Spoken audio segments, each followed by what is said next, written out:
Hi guys, my name is Chloe with Green Acres Nursery and Supply. Today we're going to talk about cut flowers that you can start by seed throughout the whole season of spring. So today we're going to talk about seeds that you can start as early as 6 to 8 weeks before your final frost date in your area, but ones that you can also plant in succession throughout the whole season of spring to have spring and summer blooms. So some of the seeds we're going to talk about today are considered more of a cool season seed, which means you can start those ones the earliest in the season.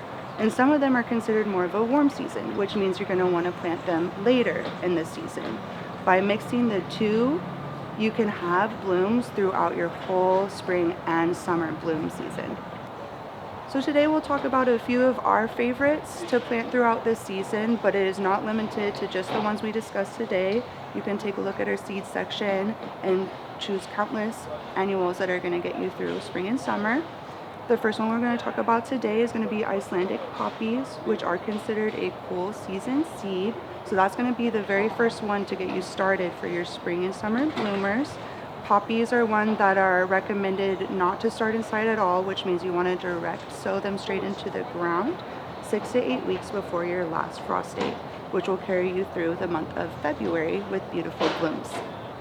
Some of my favorites to get you through mid-spring to late spring and summer are going to be cosmos, nasturtiums, and zinnias, which are all also recommended to direct sow directly into the ground. These can be planted earlier, but to carry you the longest through the season, we do recommend planting these in March directly into the ground, and they will continue blooming all the way through the summer and sometimes even the fall too. Personally, my favorite flower to start by seed is going to be any type of sunflower. While they are a later seed to get started, they give a huge bang for your buck with giant flowers that you can use in the garden or as beautiful cut flowers as well. These are ones that are really great to start by seed because you get multiple seeds in the packet. And since sunflowers normally only do give you one main bloom, you can plant them in succession and have them keep going throughout the whole season.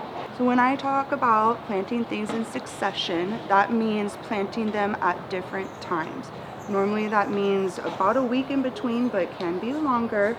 But that way that ensures you always have a plant that is blooming, especially when you're dealing with something that only gives you 1 or 2 blooms per plant. Alright guys, we hope this information was helpful for you guys today. If you have any other questions about starting cut flowers from seed, feel free to ask any of our plant experts at the nurseries. Thank you.